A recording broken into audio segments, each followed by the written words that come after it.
Selamat malam, salam sejahtera. Terima kasih karena bersama dengan saya di Nazilin Unity Channel. Saudara-saudara sekalian, akhirnya dapat didedahkan melalui analisis dan pemerhatian kita dapati inilah faktor dan inilah sebabnya. Dua ahli parlimen daripada Perikatan Nasional, daripada Parti Bersatu, menyokong Datuk Seri Anwar Ibrahim. Sebelum Anda ikuti ulasan sepenuhnya selepas ini, saya ingin nyatakan kepada Anda bahawa tindakan dua ahli parlimen daripada Bersatu itu menyokong Anwar Ibrahim amatlah disokong atau kita setujui. Kerana mereka benar-benar mementingkan rakyat yang mereka wakili. Selain daripada itu, yang menjadi kehairanan kita ialah kenapa Muhyiddin Yassin tidak meniru sahaja apa yang telah dilakukan oleh Anwar Ibrahim? Dan ini jawapan dia. Kalau ada orang kata Anwar Ibrahim ini kejam kerana tidak memberi peruntukan kepada ahli parlimen, Anda harus belajar terlebih dahulu sejarahnya. Siapa yang memulakan perkara itu? Perkara itu sebenarnya pernah sudah dilakukan sebelum ini, sebelum kerajaan Datuk Seri Anwar Ibrahim, pimpinan Datuk Seri Anwar Ibrahim, iaitu kerajaan perpaduan ini dibuat. Pada waktu kepimpinan Perikatan Nasional yang diterajui oleh Perdana Menteri waktu itu, iaitu Ismail Sabri Yaakob, perkara ini, iaitu peruntukan ahli parlimen, memang telah pun dilaksanakan pada waktu itu. Jadi, kalau Anda pernah dengar Perikatan Nasional kata tindakan itu kejam, sebenarnya mereka telah pun pernah melalui dan melakukannya. Kerana waktu Ismail Sabri Yaakob menjadi Perdana Menteri, Anwar Ibrahim dengan berani, tanpa rasa ego, tanpa rasa malu-malu, beliau membelakangkan atau membuang segala ego, angku, bahkan apalagi kewajaran-kewajaran yang lain dibuangnya untuk semata-mata memperjuangkan ahli-ahli parlimen daripada Pakatan Harapan. Beliau berjumpa dengan Ismail Sabri Yaakob, Perdana Menteri waktu itu, untuk melakukan ataupun memeterai MOU bagi mendapatkan peruntukan tahunan untuk semua ahli parlimen di bawah Pakatan Harapan pada waktu itu. Kalau Anwar sanggup lakukan itu pada waktu pemerintahan bersama antara Barisan Nasional dan Perikatan Nasional, persoalan kita ialah kenapa pula Perikatan Nasional kata Pakatan Harapan BN ini kejam. Walhal pada waktu itu Perikatan Nasional juga sebahagian daripada kepimpinan di Putrajaya bersama Ismail Sabri Yaakob pada waktu itu. Jadi, mereka sebenarnya sudah tahu bahawa perkara itu pernah dilakukan pada waktu mereka memimpin bersama. Jadi, nasihat ataupun mengikut pendapat penganalisis politik, pemerhati politik yang ada di Malaysia, adalah tidak wajar Muhyiddin terus-menerus membiarkan jemputan ataupun gesaan daripada Perdana Menteri supaya semua ahli parlimen dan melalui wakil daripada ahli parlimen Perikatan Nasional, iaitu Hamzah Zainuddin, perlu berjumpa dengan segera dengan timbalan Perdana Menteri yang kedua, Fadilah Yusof, bagi mendapatkan MOU tersebut. Lagi pula, Anda sudah tahu bahawa tidak ada jalan lagi lain untuk Perikatan Nasional nak tumbangkan kerajaan pada waktu ini selain daripada PRU16 akan datang. Kalau nak harap menumbangkan kerajaan pada waktu ini melalui tebuk atap langkah entah apa-apa punya langkah, itu tidak akan berlaku lagi. Hampir-hampir, bolehlah kata mustahil lah, bukan hampir-hampir mustahil. Memang mustahil sudah. Kerana kita dah lihat dua ahli parlimen daripada Perikatan Nasional dan daripada Parti Bersatu telah pun menyokong Datuk Seri Anwar Ibrahim. Makna kata, bukan Anwar Ibrahim tumbang, bahkan dia makin menjadi kuat. Kalau dulu Anwar Ibrahim sudah hilang majoriti 2/3 di Dewan Rakyat akibat daripada penarikan sokongan oleh Syed Saddiq Syed Abdul Rahman, apabila beliau menyertai blok pembangkang. Kali ini Anwar Ibrahim kembali menjadi 2/3 sokongan di Dewan Rakyat, bahkan lebih satu lagi. Jadi Anwar Ibrahim memang mustahil untuk ditumbangkan lagi. Lagi pula, ada juga penganalisis politik mengatakan pertukaran ataupun pertukaran penggiliran ke bawah Duli Yang Maha Mulia di Pertuan Agong pada penggal ke-17 ini, apabila Sultan Ibrahim sudah pun diisytiharkan sebagai sebagai yang di Pertuan Agong pada bulan Januari akan datang ini, ada penganalisis politik mengatakan itu juga akan menjadi pemangkin kepada mustahilnya Perikatan Nasional dapat menumbangkan Anwar lagi. Kerana kita sedar, Ketua Duli Yang Maha Mulia bakal yang di Pertuan Agung ini, yaitu Sultan Ibrahim, Sultan Johor, adalah seorang yang amat tegas. Beliau tidak meminati langkah-langkah Sheraton, langkah-langkah tebuk dinding atau tebuk atap dan sebagainya. Baginda tidak berminat tentang perkara itu. Baginda tak suka dengan perkara seperti itu. Ada banyak bukti yang berlaku dalam kepimpinan di Johor sendiri. Selain itu, Baginda juga pernah bertita. Sultan Ibrahim pernah bertita bahwa Baginda berharap supaya kepimpinan Datuk Seri Anwar Ibrahim dapat diberikan masa untuk memimpin dan membangunkan negara. Baginda bertita bahwa Datuk Seri Anwar Ibrahim perlu diberikan masa kerana ketika Datuk Seri Anwar Ibrahim mengambil teraju kepimpinan negara ini, barulah diketahui bahwa kedudukan keuangan negara ini dalam keadaan yang amat mendukacitakan. Jadi, titah Baginda Johor beri masa kepada Anwar Ibrahim dan Baginda percaya Datuk Seri Anwar Ibrahim boleh melakukannya. Dengan itu, kita dapat meramal bahwa tindakan tebuk atap, tebuk dinding, kalau nak melakukannya, pasti tidak akan disukai oleh bakal yang di Pertuan Agong Malaysia ini. Jadi oleh sebab itulah, kita berharap Muhyiddin Yassin segeralah melakukan tindakan, yaitu seperti yang dikatakan oleh Sabudin Hussein. Muhyiddin Yassin sepatutnya melupakan rasa ego, keras kepala, degil itu untuk memperjuangkan hak ahli-ahli parlimen di bawah kepimpinan Perikatan Nasional. Jangan sampai pepatah Melayu sudah berlaku, barulah tengada. Seperti pepatah Melayu kata, jangan sampai nasi sudah menjadi bubur, sudah terlambat.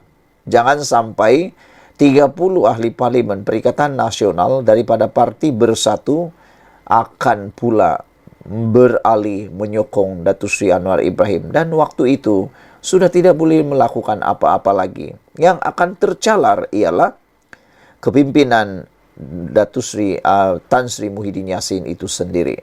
Dan pastilah itu adalah berita yang kita tidak mahu berlaku dalam kepimpinan Muhyiddin Yassin. Sekian dulu untuk kali ini. Jangan lupa tinggalkan komen Anda, tekan butang subscribe Malaysia kita punya. Kita jaga sama-sama. Cintai Malaysia. Kita jumpa lagi. Bye-bye. Selamat malam, salam sejahtera. Terima kasih kerana bersama dengan saya di Nazilin Unity Channel. Kita dikemparkan lagi dengan satu lagi seorang ahli parlimen, ahli parlimen telah pun menyatakan dengan berani menyokong Datuk Seri Anwar Ibrahim. Seakan-akan ada satu gerakan berani, seakan-akan ada satu gerakan yang tidak lagi mempedulikan apa yang bakal terjadi kepada mereka, tapi hanya untuk memperjuangkan nasib rakyat di kawasan parlimen mereka. Ramai orang mengatakan bahawa mereka ini seperti sanggup menerima apa saja hukuman, sanggup menerima apa saja tindakan, bahkan sanggup menerima risiko terbesar dalam karier politik mereka. Sungguh pun dikenakan tindakan, mereka sanggup untuk melakukan perkara yang agak mustahil dilakukan, yaitu menyokong Datuk Seri Anwar Ibrahim. Namun demikian, selepas dua orang telah mengisytiharkan sokongan terhadap Datuk Seri Anwar Ibrahim, kali ini kita dapati ada satu perkara yang menakjubkan sebenarnya, yaitu selepas dua ahli parlimen bersatu menyokong Anwar Ibrahim, semua ini salah Muhyiddin. Ini satu persoalan yang besar yang patut kita kongsi bersama, kita rungkai bersama-sama. Benarkah dua ahli parlimen bersatu yang telah menyokong Anwar Ibrahim dengan berani dan sanggup mengambil risiko besar mempertaruhkan karier politik mereka kerana disebabkan oleh salah Muhyiddin? Hanya kira-kira 2 minggu selepas ahli parlimen Kuala Kangsar Iskandar Zulkarnain Abdul Khalid daripada bersatu mengumumkan sokongan kepada kepimpinan Anwar Ibrahim pada 12 Oktober lalu, kini seorang lagi wakil rakyat parti itu telah pun berbuat demikian. Ahli Parlimen Labuan, Suhaili Abdul Rahman adalah ahli parlimen terbaru yang telah dengan berani, gagah berani dan sanggup menanggung risiko keluar ahli parlimen kedua daripada Bersatu dan Perikatan Nasional yang telah pun mengumumkan pendirian menyokong Anwar. Ada netizen mengatakan bahawa inilah ahli parlimen yang benar-benar berjiwa rakyat. Mereka sanggup meredah api, meredah risiko besar semata-mata untuk mendahulukan rakyat mereka. Tidak jauh berbeza dengan Iskandar Zulkarnain yang memberi alasan perlukan peruntukan dan kesukaran dalam memberi khidmat kepada rakyat di kawasannya. Sebagai alasan mengalih sokongan kepada Anwar, Suhaili pula membangkitkan rintihan berterusan daripada pengundi dan keperluan mendesak untuk membantu mereka sebagai asas keputusan yang diambilnya ini.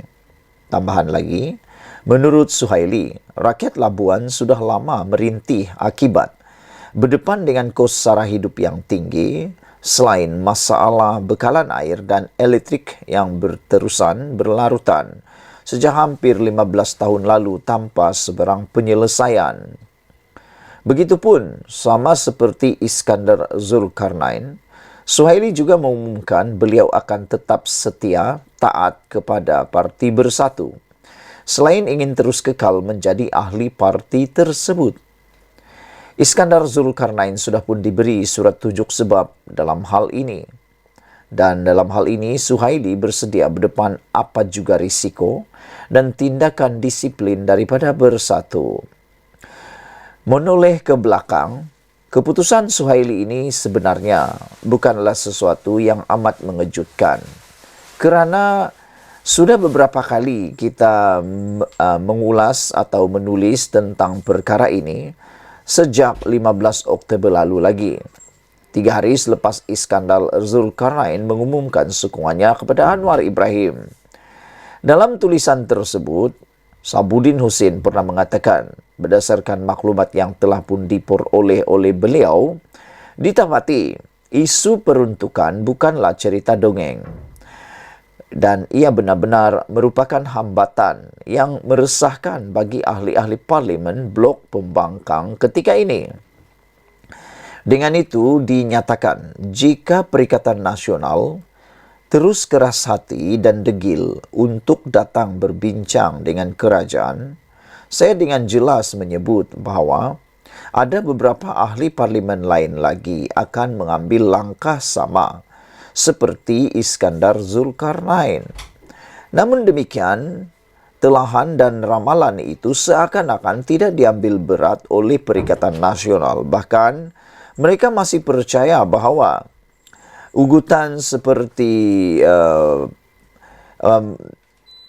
pemecatan, penggantungan keahlian, tindakan undang-undang, tindakan disiplin parti boleh menegah ahli-ahli parlimen ini daripada melakukan tindakan mengalih sokongan kepada kerajaan perpaduan Datuk Seri Anwar Ibrahim.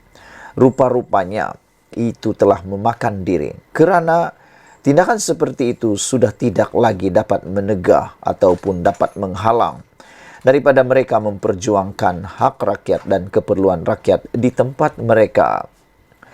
Tulisan tentang perkara itu telah pun dinyatakan oleh Sabudin Hussein, dan Anda boleh melihatnya dalam tulisan di sabudin.com. Jika saya pun boleh dapat maklumat berkenan, mustahil pemimpin Bersatu dan Perikatan Nasional tidak mengetahuinya, kata Sabudin. Dalam hal ini, Berikutan Perikatan Nasional semakin kini masih lagi keberatan, degil dan keras hati untuk datang berbincang dengan kerajaan. Bagi membincangkan soal peruntukan yang diperlukan itu, tindakan dua ahli parlimen ini tidak lain adalah Salah Muhyiddin sendiri. Selaku pengerusi Perikatan Nasional dan Ketua Blok Pembangkang, Muhyiddin harus membuang ego dan keras hatinya untuk gabungan itu datang berbincang dengan kerajaan. Demi kepentingan rakyat, Muhyiddin wajar mencontohi Anwar yang ketika mengetuai Pakatan Harapan dan menjadi Ketua Pembangkang, telah sanggup datang bertemu Perdana Menteri pada waktu itu, yaitu Ismail Sabri Yaakob, sehingga terwujudnya MOU antara kerajaan dengan pembangkang. Disusuli dengan semua ahli parlimen pembangkang, akhirnya diberikan peruntukan tahunan bagi kawasan masing-masing. Jika Muhyiddin rasa malu, cukup atas kapasitinya sebagai Ketua Blok Pembangkang untuk beliau membuat kenyataan media saja berkenan dengannya, dan kemudian biarlah Hamzah Zainuddin selaku Ketua Pembangkang mengadakan perbincangan dengan Fadila Yusuf, timbalan Perdana Menteri yang diberi tugas oleh Anwar untuk menyelesaikan perkara tersebut. Malah Anwar pernah menyebut, hari ini selesai perbincangan dengan Fadila, esok peruntukan akan segera disalurkan, kata Anwar Ibrahim. Maka nak tunggu apa lagi? Lagi pula, sebarang usaha untuk menebuk atap dan menjatuhkan kerajaan sudah jadi perkara mustahil sekarang ini. Melainkan kena tunggu ketibaan PRU16 saja untuk berbuat demikian. Tetapi kenapa masih mahu diseksa ahli-ahli parlimen dengan kesengsaraan 4 tahun lagi menjalankan kewajipan tanpa peruntukan?